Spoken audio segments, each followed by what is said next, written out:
The situation in Canada, meanwhile, is turning murkier by the day. This time, one of the Brampton Hindu temples have written a letter. They've had to cancel one of the events, saying that, and this has come from the police, that there are Canadians who feel unsafe. There's a constant threat. They're being forced to cancel their events so that in case there is any imminent threat, that nothing happens. Basically, there was a councillor event in Brampton where we've seen a lot of pro-Khalistan activities, anti-India activities being organized. That is where one of these Hindu mandirs were just organizing an event in their own premises. That had to be cancelled. There's a full letter that has been written. Basically, it has come from the police chief of the area. Canada cops have said that they suspect another attack. So there is an acknowledgement that there is a clear threat and attack is imminent against Hindu Canadians, and they are forced to cancel the event. Shouldn't there be instead more protection given to them so that they go ahead and organize the events? Peel Police Intelligence suspects that there could be, on the 17th November, when this event was being planned, that there is an extremely high and imminent threat of level of violent protests. And that has led to the board of directors of the temple premises to cancel their event.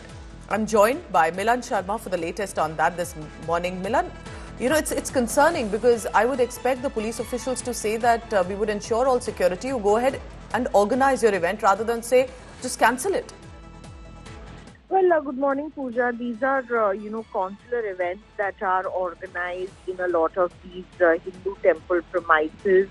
And it's unfortunate that despite the fact that the Hindu Canadians have been asking for protection, and there have been subsequent meetings by the Khalistan groups in Canada as well that are threatening to disrupt these kind of events, the Peel police, the local police there, instead of providing adequate protection to these events where Hindu Canadians can safely come and attend these consular events, are going ahead and asking them to cancel these instead.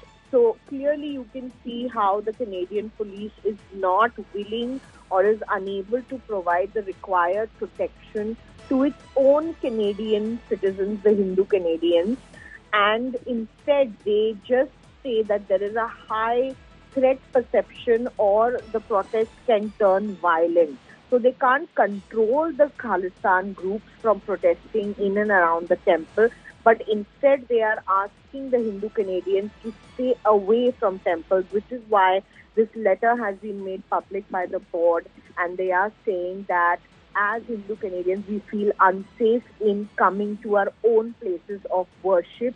It's saddening. It's saddening to say the least, because it's just a small temple trying to organize its event. And the cops, strangely, while are acknowledging that there's a complete threat, but who is the threat from? What are they doing about it to ensure that such goons or elements do not get encouragement? Well, there's uncertainty over that. We'll be tracking all the latest on it, and more voices coming in from Canada.